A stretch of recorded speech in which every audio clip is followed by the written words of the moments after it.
আওয়ামী লীগ রাজপথের রাজনীতি বা সরাসরি রাজনীতিতে বাধাগ্রস্ত হয়ে কি আন্ডারওয়ার্ল্ড কানেকশন বাড়াচ্ছে? যে লড়াইটা আওয়ামী লীগের, সেই লড়াইটা আওয়ামী লীগকে নিজেই করতে হবে, নিজের পায়ের উপর দাঁড়িয়ে নিজের হাঁটুর উপর ভর করেই করতে হবে। সাথে অসন্তুষ্ট গ্রুপের সাথে, আন্দোলনরত গ্রুপের সাথে যোগাযোগ করে কি করা যেতে পারে রাজনীতিতে? এই ডক্টর ইউনূস সরকার যেমন বারবার অভিযোগ করছে পরাজিত শক্তির ইন্ধনে তাদের কাজ করা কঠিন হয়ে যাচ্ছে। আওয়ামী লীগ কখনোই পেছনের দরজা বা কোনো মাস্তান সন্ত্রাসীকে ভাড়া করে বা তাদের দ্বারা অস্ত্রের মাধ্যমে ক্ষমতা দখল বা ক্ষমতার পালাবর্তনে আওয়ামী লীগ জনগণের দেখা গেল আওয়ামী লীগ ছাত্রলীগের মানে সমর্থক এবং আওয়ামী লীগ ছাত্রলীগ করা মানুষজন তারা অস্ত্র হাতে পুলিশের সাথে ছিল। তো ওবায়দুল কাদের বলছেন ৩ মাস বাংলাদেশেই তিনি ছিলেন, অভ্যুত্থানের ৩ মাস, এবং তিনি বলছেন যে সেখানে তিনি আসলে লক্ষ্য করছিলেন যে সেখানে থেকে কিছু একটা করা যায় কিনা। সেখানে অনেক শ্রমিক অসন্তোষ, কর্মচারীদের অসন্তোষ, বিশেষ করে গার্মেন্টস শ্রমিকদের অসন্তোষের কথা বলছেন এবং তারা রাস্তায় নেমে আসছে। এদের সাথে যোগাযোগ করে কিছু করা যায় কিনা সেই বিষয়টা তিনি চিন্তা করছিলেন, লক্ষ্য করছিলেন। আমি একটু এখানে জানতে চাই যে এদের সাথে, অসন্তুষ্ট গ্রুপের সাথে, আন্দোলনরত গ্রুপের সাথে যোগাযোগ করে কি করা যেতে পারে রাজনীতিতে? এই ডক্টর ইউনূস সরকার যেমন বারবার অভিযোগ করছে পরাজিত শক্তির ইন্ধনে তাদের কাজ করা কঠিন হয়ে যাচ্ছে, মানে আন্দোলনগুলো এভাবে হচ্ছে, তাহলে কি সেটি একরকম প্রমাণিত হয়? মানে এটা একটু স্পষ্ট হতে চায়, আপনি বোঝেন কিনা যে অসন্তুষ্ট শ্রমিকদের সাথে যোগাযোগ করে, আন্দোলনরত শ্রমিকদের সাথে যোগাযোগ করে কি করতে চাচ্ছিলেন তিনি? আসলে তিনি যে কথাটি বলেছেন তিনি ভাবছিলেন, তিনি করেছেন কথাটি বলেননি। আমি যেটা স্পষ্ট করে শুনেছি তিনি ভাবছিলেন।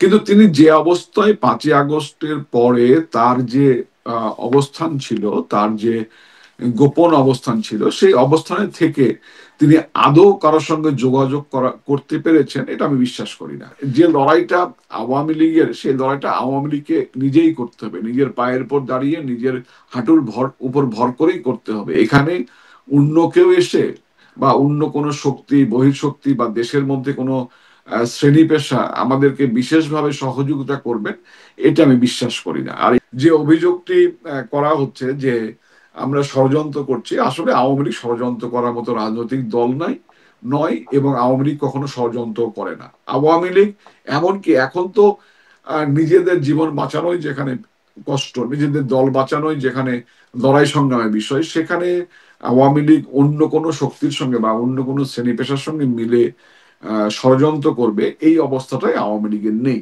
জি, এই অবস্থাটা আওয়ামী লীগের নেই, কিন্তু চেষ্টা তো আছে, যেটি ওবায়দুল কাদের বলছেন চেষ্টা করছেন, লক্ষ্য করছেন যোগাযোগের।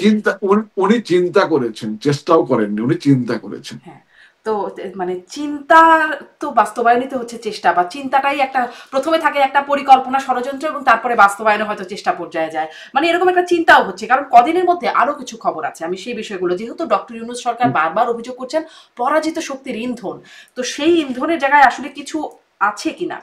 যে মানে আপনিও নিশ্চয়ই খেয়াল করেছেন সুব্রত বাইন মোল্লা মাসুদ গ্রুপ গ্রেপ্তার হয়েছে সম্প্রতি, এবং তাদের রেফারেন্স দিয়ে বিভিন্ন গণমাধ্যমে খবর প্রচার করা হচ্ছে যে বিএনপি, এনসিপি এবং জামায়াত নেতাদেরকে হত্যার একটা পরিকল্পনা ছিল, এবং এখানে আওয়ামী লীগের নেতাদের, বিদেশে অবস্থানরত আওয়ামী লীগ নেতাদের ইন্ধন, পরিকল্পনা এবং অর্থায়ন আছে। আল জাজিরার সাংবাদিক একজন, তিনিও কিছু তথ্য দিচ্ছেন যে রয়ের সাথে সুব্রত বাইনদের সম্পর্ক এবং আওয়ামী লীগের নেতাকর্মীদের সাথে সম্পর্ক, এবং দেশে এরকম পরিস্থিতি তৈরি করা। এই বিষয়টা নিয়ে আসলে আপনি কি বলবেন? এখন আওয়ামী লীগ রাজপথের রাজনীতি বা সরাসরি রাজনীতিতে বাধাগ্রস্ত হয়ে কি আন্ডারওয়ার্ল্ড কানেকশন বাড়াচ্ছে? দেখুন, আমি খুব স্পষ্ট করে বলি, সুব্রত বাইন কখনোই আওয়ামী লীগ বা আওয়ামী লীগ ঘরানার সঙ্গে জড়িত ছিল না। সুব্রত বাইন একজন চিহ্নিত সন্ত্রাসী। সুব্রত বাইন মোস্ট ওয়ান্টেড সন্ত্রাসী।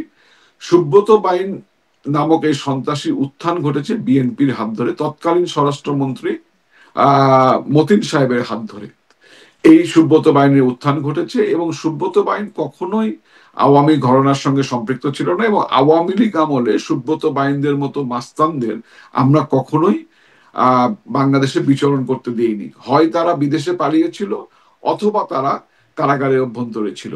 এর বাইরে তাদেরকে কোনোভাবে মুভমেন্ট করতে দেওয়া হয়নি এবং তাদের চাঁদাবাজিও করতে দেওয়া হয়নি, যার ফলশ্রুতিতে এই 5ই আগস্টের পূর্বে অনেক চাঁদাবাজ চক্রের ছোট ছোট বাহিনী ছোট ছোট সদস্যরা এই আন্দোলনে ভিতরে ঢুকে নাশকতামূলক কাজ করেছে। এটা সবাই জানে, এটা স্পষ্ট, এবং এটি নিয়ে গণমাধ্যমে অনেকবার এসেছে।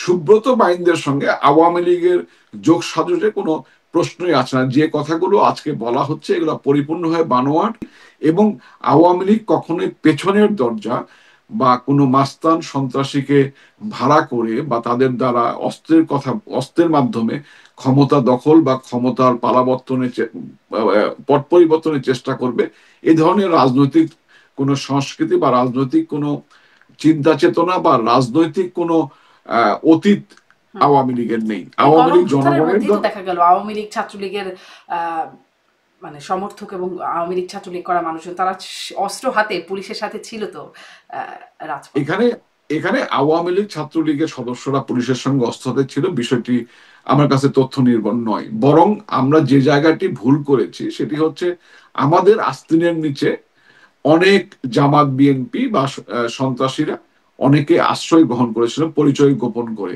হেলমেট বাহিনী কখন কোন দিকে গেছে এর তো কোনো, হেলমেট বাহিনী তার ইচ্ছা মতো দুদিকেই কাজ করেছে। এবং আপনি আন্দোলনের পরেও ছাত্রলীগের কমিটিতে থাকা অনেকেই শিবিরের সদস্যদের নাম প্রকাশিত হয়েছে, তারা এখন প্রকাশ্যে রাজনীতি করছেন, এবং তারাও যে হেলমেট বাহিনীতে ছিলেন না বিষয়টি এরকম নয়। কিন্তু হেলমেট এরপরেও বাহিনীর আমি বিরুদ্ধে বলি, আপনাদের সময় খুব ব্যবস্থা যেটা হয়নি। এরপরে আমি বলি, যদি আমরা আমাদের রাজনৈতিক দল কোনো ধরনের ত্রুটি করে থাকে, কোনো ধরনের ভুল করে থাকে, নিঃসন্দেহে একজন রাজনৈতিক কর্মী হিসাবে আমি ব্যক্তিগতভাবে এবং আমার রাজনৈতিক পরিচয় নিয়ে আমি ক্ষমা প্রার্থনা করি। জি। কারণ কখনোই কোনোভাবেই আওয়ামী লীগের মতো রাজনৈতিক দল কোনো সন্ত্রাস নির্ভরতার উপর বিশ্বাস করতে পারে না।